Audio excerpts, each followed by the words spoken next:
j'espère que vous allez bien. Je suis contente de vous retrouver aujourd'hui pour cette nouvelle vidéo. Ça fait un bail, on ne s'est pas parlé depuis le confinement. J'espère que de votre côté, la reprise, les grandes vacances, tout ça s'est bien passé. De notre côté aussi, tout va bien. Donc je vais profiter de cette vidéo pour vous donner des nouvelles et pour vous parler aussi d'un autre sujet muito importante, le sommeil d'Hugo. De notre côté, la fin du confinement, ça levait, les grandes vacances, ça a globalement été. Alma est allée à l'école 15 jours début juillet. Hugo a fait tout le mois de juillet à la crèche. Donc ça c'était bien, ça m'a permis moi de reprendre le travail. Et puis Eric a gardé les enfants au mois d'août. Donc pendant les grandes vacances cette année, on n'a pas pris de vacances en famille. C'était un peu le seul bémol, le truc un petit peu difficile. Mais bon, c'est comme ça, hein, c'est ce que je dis souvent, 2020 c'est une année sacrifiée. Mais on est tous bien repartis du bon pied. Là, la rentrée s'est bien passée. Crèche, école, Alma est au CP. C'est un peu le choc de ma vie. Mais ça se passe très bien. Et on a tous repris, encore une fois, un petit rythme on ne peut plus normal. Donc chez nous, et j'espère que de votre côté c'était pareil, pas de cas de coronavirus. Un test PCR pour moi parce que j'étais cas contact dans mon entreprise. J'avais des collègues qui avaient attrapé le coronavirus. Donc j'ai été testée, je suis négative, donc ça c'est quand même très cool. Et voilà, en dehors de ça, Eric non plus, pas de Covid dans la famille, tout le monde est au top, on croise les doigts, je touche du bois, une tête de cochon, la totale, et je vous souhaite vraiment que ce soit pareil de votre côté. Et ce confinement et toute cette période où on a repris en fait des habitudes, ça nous a permis de pointer du doigt des habitudes avec lesquelles on saturait un petit peu, disons-le clairement, et notamment le sommeil d'Hugo était au cœur de la problématique. Je vous avais déjà fait une ou deux vidéos à ce sujet-là pour vous parler de progrès. Et bien là, je pense pouvoir dire qu'on tient, non pas le bon bout, mais le bout. Ça y est, Hugo dort, ça doit faire 2 semaines qu'il nous fait des nuits complètes, à encore quelques petites exceptions près, ça nous arrive encore d'avoir un petit réveil par-ci par-là, mais c'est vraiment hyper rare. Globalement, il dort bien. Et ça, je peux vous dire que c'est un life changer parce qu'on n'en pouvait plus, enfin moi-même je n'en pouvais plus du tout. À un moment, j'étais arrivée vraiment à saturation, je me rendais compte que je ne dormais pas, que j'étais très fatiguée, très irritable, très irritée d'ailleurs aussi. Et ouais, non, c'était franchement insupportable. Et donc en fait, ce qui s'est passé, donc moi il y avait ça, j'en avais marre de me réveiller la nuit, et Eric, lui, en avait marre de passer 1 heure par jour dans la chambre tous les soirs à attendre qu'Hugo s'endorme. On n'avait plus de soirée, enfin c'était vraiment très compliqué, on n'avait pas de temps pour se parler, lui était saoulé, enfin ça commençait vraiment à plus aller, donc on s'est dit non c'est bon, là on arrête. Donc on a mis en place le coucher seul, donc on a un peu changé le rituel. Moi ça faisait déjà un moment que je voulais plus que la tétée soit associée au sommeil, donc il prenait la tétée avant de se coucher. J'avais même fait ça en dehors de la chambre. Et là, du coup, ce qu'on a fait, c'est qu'on a un peu modifié le rituel, c'est-à-dire que je lui donne d'ailleurs la tétée dans la chambre, mais pas dans son lit.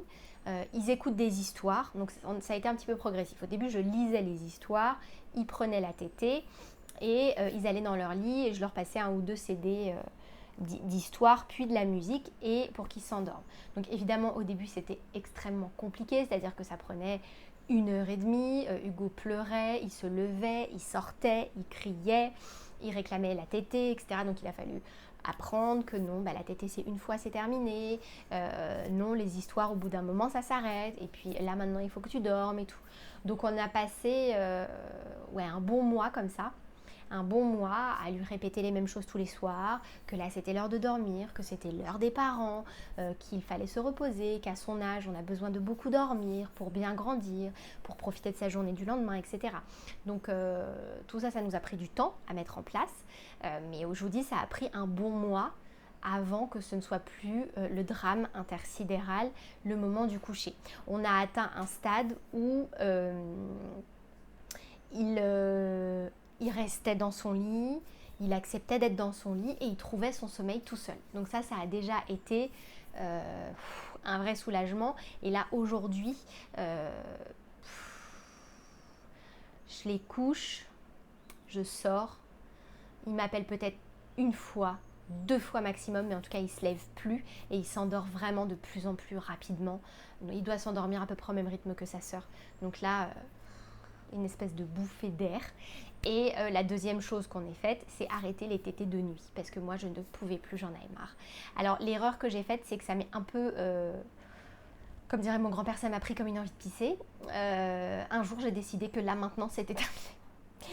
Donc je ne lui en ai pas parlé avant, hein. Je lui ai dit juste à partir d'aujourd'hui, Hugo, quand la tétée que tu prends là maintenant, c'est la dernière tétée jusqu'à ce que tu te réveilles demain matin.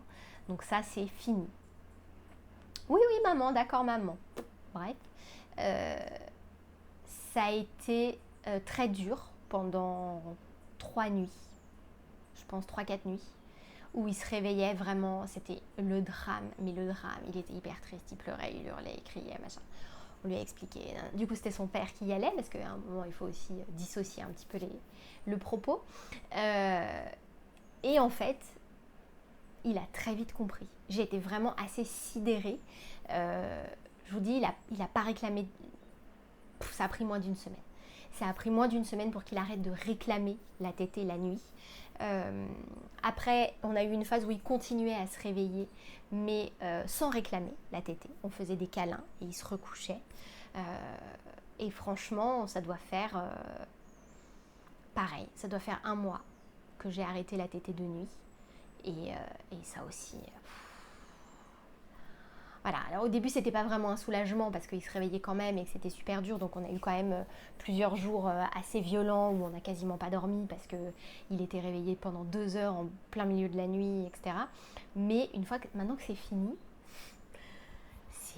et là on est vraiment sur une espèce de rythme de croisière, mais formidable, c'est-à-dire qu'on couche les enfants le soir, donc du coup, ça aussi c'est important, comme il n'y a plus la tétée pendant la nuit, j'ai voulu vraiment sacraliser la tétée du soir, la dernière tétée. Donc là, je ne lis plus les histoires parce qu'en fait, il tétait, il s'arrêtait, il regardait les images, machin. C'était une histoire, 2 histoires, 3 histoires. Là, non.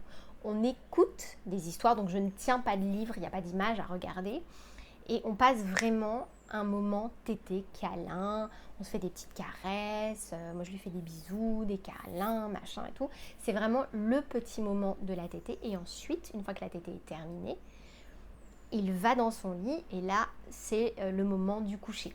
Et donc vraiment tout est pour tout, le coucher des enfants. Alors c'est vrai que nous on aime bien aussi le moment des histoires et tout, donc ça prend quand même un peu de temps. C'est une bonne demi-heure, mais avec tétée comprise, hein, j'entends. Mais voilà, on va dans la chambre à 19h30, on prend la tétée, on écoute des histoires et à 20h max, moi je suis sortie, ils écoutent de la musique et ils s'endorment et maintenant, ouais, je peux dire qu'entre 20h15 et 20h30, il n'y a plus personne. Donc c'est mais vraiment le renouveau de la vie, quoi. C'est-à-dire que moi, ce qui m'avait un peu fait péter les plombs, c'est que j'avais réalisé que ça faisait 2 ans que je n'avais pas fait une seule nuit complète. Donc c'est un truc de malade. Et là, ce week-end, par exemple, j'ai remplacé ma collègue qui était en matinale, parce qu'elle était malade, pour faire donc des matinales. Ben, je peux vous dire que quand on est couché à 22h30 et qu'on se réveille à 4h30 du matin, eh ben, c'est supportable parce qu'on a 6 heures de sommeil. Je veux dire, c'est... Non, moi franchement, ça me change la vie. Alors, certes, maintenant, il se réveille du coup vraiment très tôt. Il a toujours été lève tôt, mais là, à 5h15, il est debout et là, il vient réclamer sa tétée du matin. Mais oui. C'est sans commune mesure avec ce que je vivais avant. Alors c'est vrai que moi on m'avait souvent dit que les enfants, faut pas y aller trop progressivement parce qu'il vaut mieux mettre tous les changements en même temps, comme ça leur semble qu'il n'y a qu'un seul changement.